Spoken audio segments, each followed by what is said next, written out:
Sifa na utukufu ni kwa Yahwa, Bahashem, Yahwashai, Bahashem, Raha, Kwadash, ambapo Yahwa ni jina la Mungu kwa lugha ya zamani ya Kiebrania, Bahashem ni kwa jina la Yahwashai ni mnayemwita Yesu Kristo bila kufahamu jina lake anaitwa Yahwashai. Bahashem ni kwa jina la Raha, Kwadash ni jina la Roho Mtakatifu kwa lugha ya zamani ya Kiebrania. Kwa hiyo tupo kwenye mwaka wanaita mwaka mpya, na kulingana na Biblia mwaka mpya hauanzi mwezi wa kwanza, unaanza mwezi wa 3 kwenye Pasaka. Ndio mwaka mpya wa Kiebrania, na sisi tu wa Ebrania. Naona sisi ni wana wa Yakobo. Kama nilivyosema huko nyuma, hizi sikukuu zote katika hii dunia, kwa sababu anayetawala sasa hivi ni yule muovu ambaye wanajiita wazungu, jina lake la Biblia anaitwa Esau, wamejiwekea. Naona tunde kwenye Daniel 7. Naona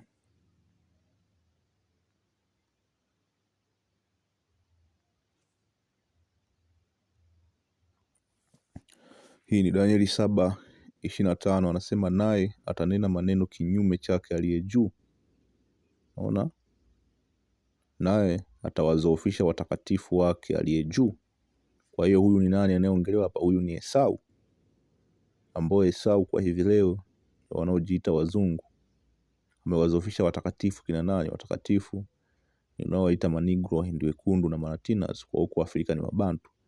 Amewazofisha kupitia nini? Amewazofisha kupitia utumwa, amewazofisha kupitia unyonyaji unaoendelea sasa hivi, amewazofisha kupitia hivi vyakula feki vinavyokuja huku, pombe feki, nguo feki, makemikali kwenye kila kitu.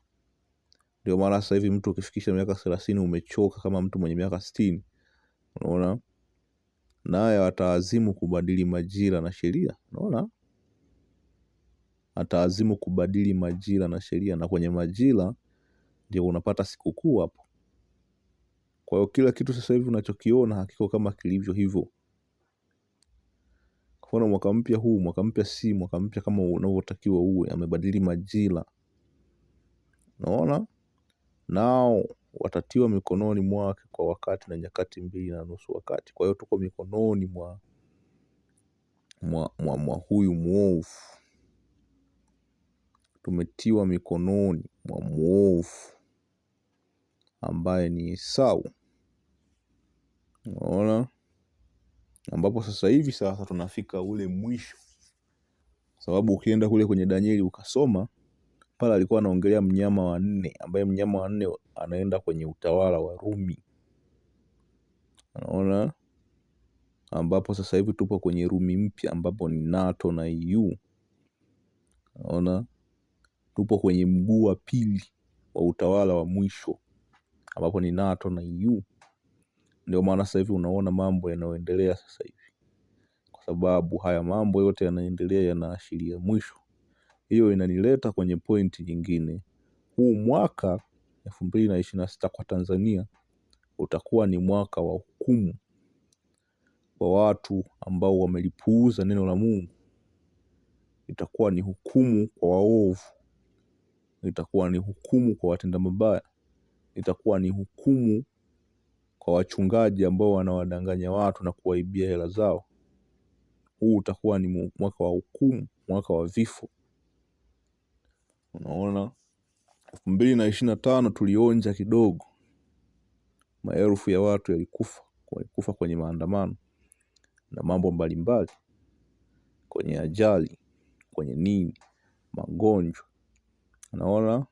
2026 itakuwa ni zaidi. Mungu ataongeza kipimo.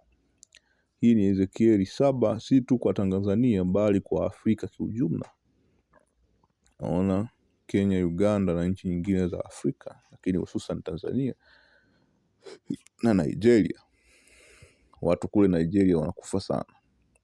Ezekieli 7 nitaanza mstari wa 5, nakwambia Bwana Mungu Yahweh Bahashem asema hivi: ni jambo mbaya jambo baya la namna ya pekee, angalia linakuja. Hili jambo baya linakuja kwa namna ya unabii, linakuja kwa namna ya dhiki kuu, linakuja kwa namna ya vifo, linakuja kwa namna ya maisha magumu, linakuja kwa namna ya unyanyasaji kutoka kwenye serikali, linakuja kwa namna ya machafuko ya kisiasa, linakuja kwa namna ya vita wenyewe kwa wenyewe, linakuja kwa namna ya vita ya Wakristo na Waislamu, linakuja kwa namna ya vifo kutoka kwenye kisukari, kutoka kwenye presha, kutoka kwenye ukimwi. Maambukizi ya ukimwi yataongezeka, watu watakufa. Unaona, mwisho umekuja, mwisho huu umekuja. Unaamka ukupate, angalia unakuja. Unaona, ajali yako imekuja. Unaongelea kwa Tanzania na kwa dunia kwa ujumla, lakini hususan hapa ni Tanzania.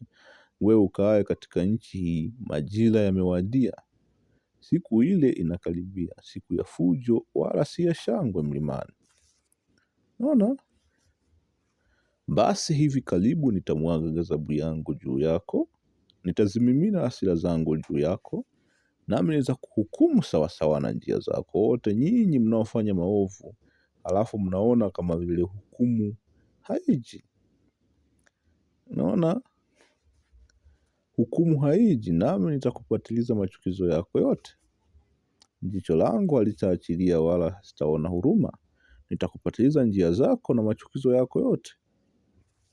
Mambo yote yanayofanyika kwenye haya makanisa, mambo yote yanayofanyika hapo na viongozi wamekuwa wakinyanyasa watu, na inavyoonekana hakuna mtu wa kuwafanya walipe kwa manyanyaso wanayoyafanya. Wamekuwa wakiua watu, wamekuwa wakitoa kafara za watu, wamekuwa wakimwaga damu isiyokuwa na hatia. Ona, kwa tuko hapa kutangaza mwisho wao, mwisho wa wakina Jakaya Kikwete na kundi lao, mwisho wa viongozi wa Tanzania, mwisho wa wasanii. Ona, yatakuwa katikati yako, nanyi mtajua kuwa mimi ni Bwana Yahweh Bahashem Yashai napiga. Angalia siku hiyo, angalia inakuja, ajali yako imetokea, fimbo imechanua, kiburi kimechipuka, na hiyo fimbo ni fimbo ya mapigo. Naona udhalimu umeinuka ukawa fimbo ya uovu. Bwana, ukienda Dar es Salaam, hata huku sasa hivi mashoga sasa hivi ndio yamekuwa maarufu mitandaoni. Mambo ya kijinga yanafanyika hadharani, uovu na uchafu, kama mfano alichokifanya Kajala na mama yake, nani yule ni Paula, mtoto wa Kajala na mama yake pia. Mambo ya kishenzi kabisa ambayo yanafumbiwa macho. Naona Mungu atainuka yeye mwenyewe kurekebisha. Naona hapana mtu atakayesalia miongoni mwao. Kwa hiyo nyinyi wote washenzi mliokataa kutubu, mliokataa kufanya chochote, mtaki kumsikiliza Mungu, mtaki kufanya chochote Mungu anachotaka, hakuna atakayesalia miongoni mwenu, wewe, familia yako na watu unaowapenda wote, wala katika jamii yako, wala kila kitu katika utajiri wao. Wewe na unaowapenda, ndio maana Biblia imesema wala katika jamii yao. Wewe na hao jamii yako, wala kitu katika utajiri wako, na utajiri wako hautabaki. Mungu atachukua kila kitu kutoka kwako. Mwaka 2026 wala hakutakuwa kutukuka kati yao. Mstari wa 10 anaambia kwamba majira yamewadia, siku ile inakaribia. Huyu anunuaye asifurahi wala huzunike auzae, maana ghadhabu imewapata wote jamii. Kwa hiyo hii itakuwa ni kifo cha wengi, ni harusi. Kwa hiyo ni kitabu cha Mathayo 24:3, nakwambia hata alipokuwa ameketi katika mlima Mzeituni, wanafunzi wake wakamwendea kwa faragha wakisema, tuambie mambo hayo yatakuwa lini? Nayo ni nini dalili ya kuja kwako na ya mwisho wa dunia? Yahawasha akajibu akamwambia, angalieni mtu asiwadanganye, kwa sababu wengi watakuja kwa jina langu wakisema mimi ni Yahawasha, nao watadanganya wengi. Nanyi mtasikia habari za vita na matetesi ya vita, ndio unachosikia sasa hivi. Angalieni msitishe, maana hayo hayana budi kutuka, lakini ule mwisho bado. Ona, Kwa maana taifa litaondoka kupigana na taifa na ufalme kupigana na ufalme. Kutakuwa na njaa na matetemeko ya nchi mahala mahala. Haya yote ni mwanzo wa utungu. Unaona? Kwa hiyo itakuwa ni hukumu kuanzia katika ngazi ya kuanzia katika ngazi ya mtu mmoja mmoja, ngazi ya familia hadi ngazi ya taifa. Ndio mwaka 2026 ni mwaka wa maovu kwa Tanzania na Afrika. Sifa na utukufu ni kwa Yahwa Bahashem, Yahwa Shai Bahashem Raha Kodash. Mambo haya yote yakitukia, sifa na utukufu ziende kwa hilo jina niliyotaja, Yahwa Bahashem, Yahwa Shai. Yeye ndio mtendaji, yeye ndio mtenda wa yote, na sisi ni watumwa wake. Nimefika hapo, fika mwisho. Tamaliza kwa kumpa sifa na samahani. Tafika mwisho, tamaliza hapo.